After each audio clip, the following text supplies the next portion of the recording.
왕선택 여시정책위원과 함께 조금 더 자세히 짚어보도록 하죠. 네. 이 공동 기자회견 함께 보셨는데요. 네. 많은 얘기가 있었는데 그렇습니다. 좀 눈에 띄었던 부분 어떤 게 있을까요? 성김 특사가 임명된 건 전혀 예상하지 그렇죠. 못했습니다. 예. 대북정책 특별 대표인데 성김 특사는 이제 사실은 부시 행정부 때서부터 이제 그 관여를 했었고 네. 트럼프 행정부 때도 특사로 특사 역할을 했었고 네. 그야말로 북핵 문제에서 미국에서는 가장 경험이 많은 그런 분이고 한국계죠 당연히 한국계 미국인이시고 이분이 대북정책 특별 대표로 임명된 것은 저로서는 매우 환영할 만한 일이고 네. 반가운 일이다 이렇게 생각을 합니다. 이분 저는 뭐 워싱턴 특파원할 때 이분이 이제 그때 특별 대표였기 때문에 그렇군요.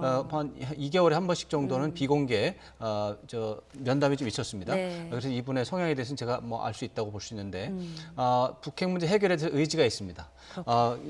그냥 미국인이 아니라 이제 한국계 미국인이시고 한국말도 잘 하십니다. 그래서 북핵 문제 해결에 대한 의지가 있고 또 북한에 대한 또 특수한 상황에 대해서 다 이해를 하고 계시기 때문에 저는 굉장히 환영할 만한 일이다 이렇게 생각을 하고 있습니다. 그 다음에 그냥 뭐 내용이라기보다 바이든 대통령이 그 기자회견장에 참여한 기업인 대표들에게 특별히 감사를 하면서 기립을 또 하고 보냈죠. 박수로 유도하고 예. 이런 장면은 그야말로 이번 한미 정상회담이 바이든 대통령에게 어떤 의미가 있는가 이런 것을 보여주는 장면이었고 네. 그 부분에 대해서 좀 괜찮은 장면이지 않았을까 이런 생각을 좀 해봤고요. 네. 나머지 많은 요소들이 있었는데 예상과 유사한 것도 있고 예상보다 좀 약간 좀 부족한 것도 있고. 미사일 지침에 관련해서도 이야기가 네, 있었잖아요. 미사일 지침에 대해서 문재인 대통령이 명확하게 얘기했습니다. 네. 미사일 지침을 종료하는 것이 합의가 됐다. 그러니까요. 네, 미사일 지침을 종료하는 선언을 해버렸습니다. 앞서 저희가 이야기를 좀 나눠봤지만 이게 어떤 의미가 있는 건가요? 이것이 1979년 대한민국이 국가 방위를 위해서 미사일이 필요한데 미사일을 만들려고 했지만 능력이 없어서 미국의 통제를 받아가면서 그 미사일 개발을 시작을 했는데 그때 180km 이내 미사일만 허용을 해주고 그 이상은 안 된다.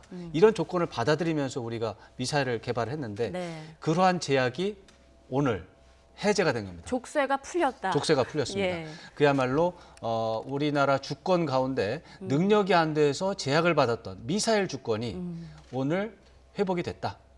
이런 것들은 아주 문재인 대통령이 특별히 이제 관심을 가지고 있던 대목이고, 네. 뭐 문재인 대통령뿐만 아니라 이제 우리나라 국민이라면 다 같이 좀 환영할 만한 일이라고 볼 수 있겠습니다. 예, 역사적인 미사일 지침 해제 관련해서 전시작전 통제권 얘기도 나왔습니다. 네, 전시작전 통제권에 대해서도 이제 두 분이 협의는 됐는데 협의를 했다고 했고, 뭐 그 부분에 대해서 뭐 지금까지 기존의 논의 이상 더 진전된 건 없는 것 같고, 네. 사실은 뭐 그 부분은 이번 전시작전 통제권에 대해서는 협의는 좀 했을 텐데, 뭐 발표 내용만 본다면 크게 달라지는 건 없는 것 같습니다. 네. 없는 것 같습니다. 기자 질의에서 조금 더 구체적인 답변을 요구하는 질문들이 있었단 말이죠. 그렇습니다. 한반도 비핵화 시계에 대해서 시간표에 대해서 네. 질문이 있었는데 문재인 대통령이 그 비핵화 시간표 생각에 양국 차이가 있지 않다라고 강조를 했단 말이죠. 근데 질문도 모호하고 답변도 답변은 모호하고 모호하고. 그렇죠. 이 부분에서 논평할 게 별로 없고요. 그렇군요. 거기에서 관심을 가진 부분은 네.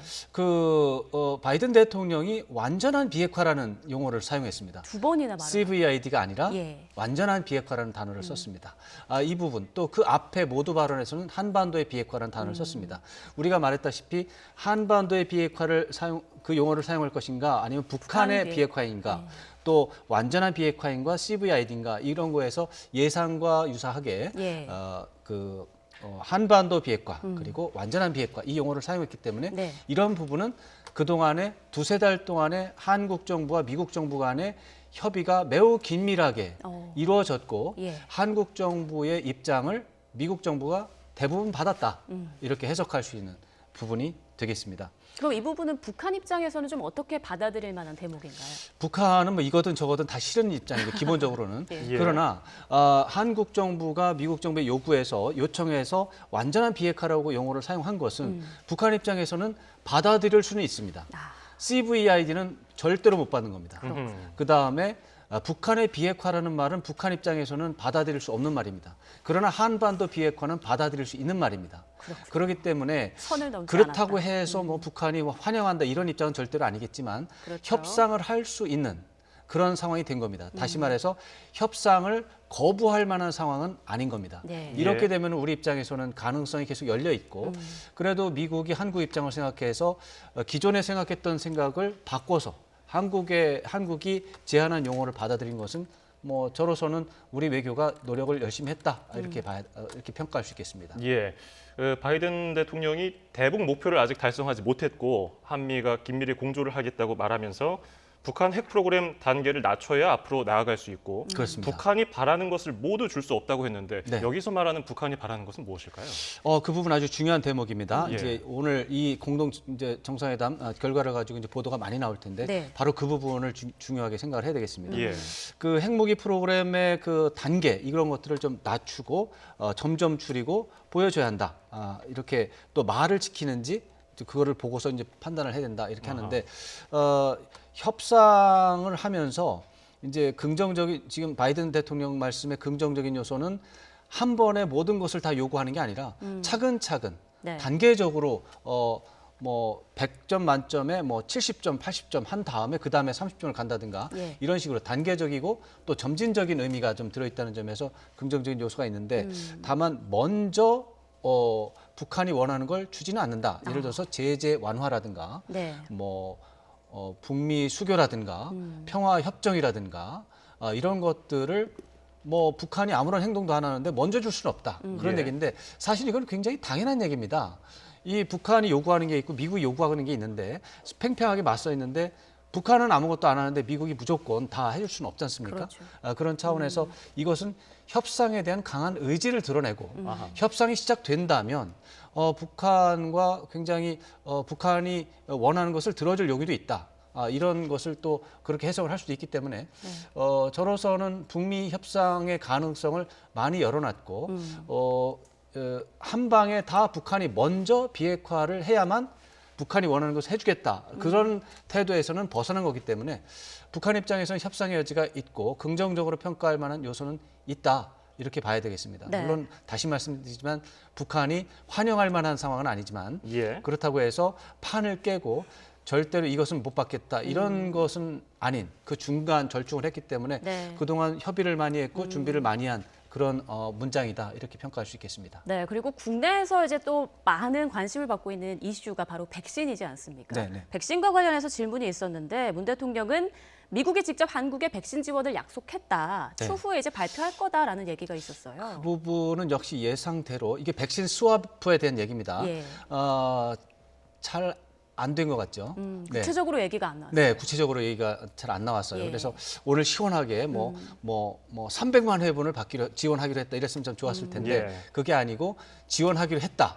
이렇게 문재인 대통령이 말씀하셨고 네. 바이든 대통령은 미군과 같이 근무하고 있는 한국군 장병 55만 명에 대해서 백신 공급을 하겠다 이렇게 얘기했습니다. 그래서 예. 말하자면 55만 회분은 받은 걸로 되고 추가로 더 있을 거라고 뉘앙스는 있었는데 일단 백신 스와프 부분에 대해서는 기대보다는 다소 미흡하지 않나. 예를 들어서 한 100만 회분 이상을 좀 된다면 숫자 면에서 조금 스와프가 됐다 이렇게 볼 수가 있겠는데 예. 그거는 좀 아닌 것 같아서 향후 미국의 발표를 조금 더 기다려 봐야 되는데 지금까지 공동 기자회견에서 밝혀진 바로는 미군과 같이 근무하고 있는 한국군 장병에 대해서는 55만 명 회를 주겠다 이런 건데 이것은 아까 이제 뭐 기자회견 전에도 이제 우리가 말씀을 나눠본 네. 적이 있지만 한국이라는 나라 자체가 백신 지원을 받을 나라가 아니다라고는 기본 전제가 있습니다. 한국은 돈이 많기 때문에 백신을 살 수도 있고 또 지금 방역이 너무 잘 돼 있는 상황 속에서 백신이 아주 시급한 것도 아니고 이제 그런 상황 속에서 굉장히 돈이 없고 시급한 다른 나라가 많은데 한국의 백신을 막연하게 지원한다는 것은 미국 입장에서는 어렵다라는 기본 입장이 있었습니다. 예. 그런 게 반영이 돼서 단지 미군과 근무하고 있는 한국군에게는 줄 수 있다. 아하. 근데 이런 식으로 명분을 찾아서 그건 좀 이렇게 얘기한 것 같은데 기대보다는 다소 미흡하다 이런 평가를 받을 것 같습니다. 예. 이 백신 개발 능력을 가진 미국과 또 바이오 약품 생산 능력을 가진 한국이 힘을 합쳐서 전 세계의 백신 공급을 늘리겠다고 말했는데 그러면 맞습니다. 스와프와 별개로 기술 이전 부분도 협의가 됐다고 볼 수 있을까요? 그 부분은 성과가 있는 것으로 좀 봐야 되겠습니다. 예. 그 부분을 이제 백신 글로벌 허브라고 하는 그런 용어로서 이제 정리를 할 수가 있을 텐데 백신 협력 글로벌 포괄적 파트너십 구축을 한다. 이렇게 이제 했기 때문에 예. 이 부분은 아마도 우리나라에서의 백신 생산량을 더 늘리는 쪽으로 두 정상이 합의를 한 것 같고요. 다만 구체적인 수치가 나오지 않았기 때문에 그렇죠. 추가적으로 좀 볼 필요는 있겠습니다만 두 정상이 이 정도로 얘기를 했다면 네. 상당한 규모의 변화가 있을 것으로 예상을 할 수가 있습니다. 변화가 없는데 두 정상이 기자회견에서 이런 얘기를 한다면 네. 굉장히 이상한 일이 될 테니까요. 네. 뭐 원자력 관련해서는 어떤 이야기가 나올까? 뭐 네. 그밖에 뭐 미중 간 갈등 문제나 쿼드 이야기가 나올까도 궁금했었는데 네. 어떻게 보셨어요? 쿼드 얘기는 그냥 지나가는 말 속에 예. 있었습니다. 아세안이라든가 뭐 남중국해라든가 이런 곳에서 뭐 협력을 증진한다든가 이런 식의 표현을 하면서 그냥 지나가는 말이었고요. 한국에 대해서 쿼드에 뭐 참가라든가 뭐 이런 식의 표현은 전혀 없었습니다. 그리고 이것은 뭐 예상과 일치하는 부분이고요. 네. 또 하나는 미국 기자가 이제 타이완 문제에 대해서 바이든 대통령이 좀 대응을 요구하는 압박이 있었느냐라는 이제 어떤 그 짓궂은 질문이 있었습니다. 맞아요. 이 부분에 대해서 문재인 대통령도 짓궂게 대답을 다행히도. 하셨네요. 뭐 다행스럽게도 그런 맞아요. 압박은 예. 없었다. 네네. 이렇게 말씀하셨는데 다만 이제 타이완 문제에 대해서 협의는 한 것으로 확인을 했습니다. 협의의 내용은 양안 지역에 대해서 평화와 안정이 중요하다라는 인식에 대해서 협의가 있었다. 이렇게 됐는데 이것은 뭐 우리 한국의 입장에서는 이 정도 말은 충분히 할 수 있는 입장이고 이 부분에 대해서 뭐 중국이든 어디든 문제를 제기할 만한 상황은 아닌 것으로 볼 수 있습니다. 네. 자, 지금까지 한미 정상회담 관련해서 좀 짚어봤습니다. 지금까지 왕선택 여시제 정책위원과 함께했습니다. 고맙습니다. 고맙습니다.